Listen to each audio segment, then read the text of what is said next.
BJP కంటే ఎక్కువగా హిందుత్వ అజెండాను వినిపిస్తున్న ఏపీ డిప్యూటీ సీఎం జనసేన అధినేత పవన్ కళ్యాణ్ మరొక అడుగు ముందుకు వేశారా? సనాతన ధర్మ పరిరక్షణ సిద్ధాంతంతో తమిళనాడు, కేరళలో అక్కడి ప్రభుత్వాలు ఇరుకున పెట్టబోతున్నారా? తమిళనాడు హిందువులందరినీ బీజేపీ వైపు ఆకర్షించేందుకు ఈ ధర్మ పరిరక్షణ నినాదం వినిపించబోతున్నారా? 3-4 రోజుల యాత్రలతో తాను అనుకున్నది ఆయన సాధించగలుగుతారా? Let's watch the story.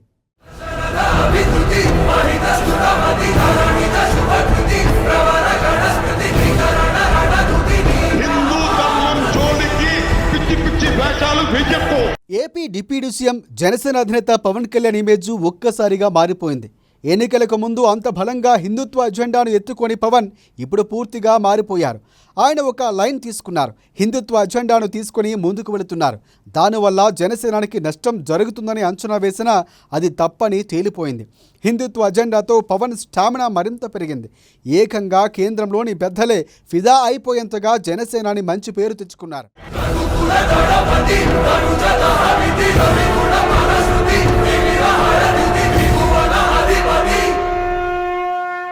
Pawan Kalyan హిందుత్వ అజెండాతో ఆయనకు లాభమే తప్ప నష్టం లేదు, పోరాడితే పోయేదేమీ లేదు అన్నట్లుగా జనసేనని చాలా ముందస్తు వ్యూహంతోనే ఈ సిద్ధాంతాన్ని ఫాలో అయ్యారు. ఇప్పుడు ఏకంగా సనాతన ధర్మ పరిరక్షణ యాత్రకు సిద్ధమవుతున్నారు. ముస్లింలకు వక్ఫ్ బోర్డు ఎలాగో హిందువులకు అలాగే సనాతన ధర్మ పరిరక్షణ కోసం ఓ బోర్డు ఉండాలన్న ఆలోచన ఆయనది. అందుకోసం హిందువుల్లో కూడగట్టుకున్న సెంటిమెంట్ను తట్టిలేపే ప్లాన్ చేస్తున్నారు ఆయన. అందుకే త్వరలోనే తమిళనాడు, కేరళలో పర్యటించడానికి సిద్ధంగా ఉన్నారు పవన్.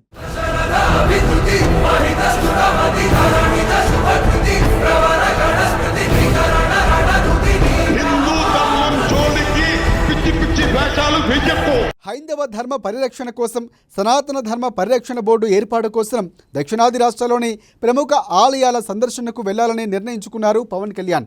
తొలి విడతలో ఈ నెల 5 నుంచి 5 రోజుల పాటు కేరళ, తమిళనాడు రాష్ట్రాల్లోని ప్రముఖ ఆలయాలు దర్శించుకోవాలని అనుకుంటున్నారు. అయితే అనారోగ్య కారణంగా చివరి నిమిషంలో ఆయన పర్యటన వాయిదా పడింది. అనారోగ్యంతో కేబినెట్ భేటీకి సైతం ఆయన దూరంగా ఉన్నారు. ఇప్పుడు జ్వరం నుంచి కోలుకోవడంతో దక్షిణాది రాష్ట్రాల్లో ఏపీ డిప్యూటీ సీఎం పర్యటన ఖరారైంది.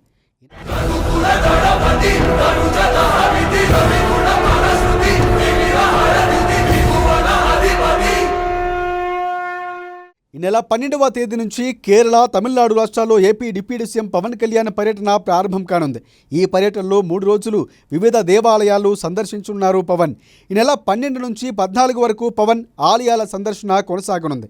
అరుణాచలం, అనంత పద్మనాభస్వామి, మధుర మీనాక్షి, పరశురామస్వామి, అగస్త్య జీవసమాధి, కుంభేశ్వర దేవాలయం, స్వామిమలై, అలాగే తిరుత్తై సుబ్రహ్మణ్యేశ్వర స్వామి, కంచి కామాక్షితో అనంత పద్మనాభ స్వామి తదితర ఆలయాలు సందర్శించబోతున్నట్లు జనసేన వర్గాలు చెబుతున్నాయి.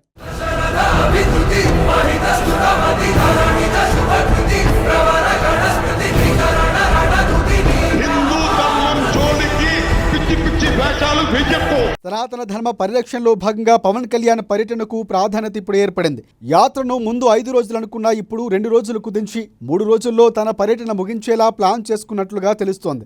ఆలయాల సందర్శనతో పాటు కొన్ని బహిరంగ సభల్లో కూడా పవన్ కళ్యాణ్ పాల్గొనే అవకాశం ఉంది. అయితే సనాతన ధర్మ పరిరక్షణ యాత్ర కేరళ, తమిళనాడులో రాజకీయంగా వివాదాస్పదమయ్యేలా కనిపిస్తోంది. పవన్ కళ్యాణ్ సనాతన ధర్మ పరిరక్షణపై తమిళనాడులో అధికారంలో ఉన్న డిఎంకే పార్టీ వ్యతిరేకించింది. అక్కడి ఉప ముఖ్యమంత్రి ఉదయనిధి స్టాలిన్ పవన్ కళ్యాణ్పై విమర్శలు కూడా చేశారు. ఇక కేరళలో కమ్యూనిస్టు ప్రభుత్వం ఉండటంతో పవన్ కళ్యాణ్ చేపట్టిన సనాతన ధర్మ పరిరక్షణ యాత్రను వ్యతిరేకించే అవకాశం ఉంది. ఇక పవన్ పర్యటనకు వ్యతిరేకంగా అక్కడి పార్టీలు, ప్రజలు నిరసన వ్యక్తం చేసేలా పరిణామాలు కూడా ఉండబోతున్నట్లు తెలుస్తోంది. ఈ నేపథ్యంలో పవన్ కళ్యాణ్ యాత్ర రాజకీయంగా ఇప్పుడు సంచలనం రేపుతోంది.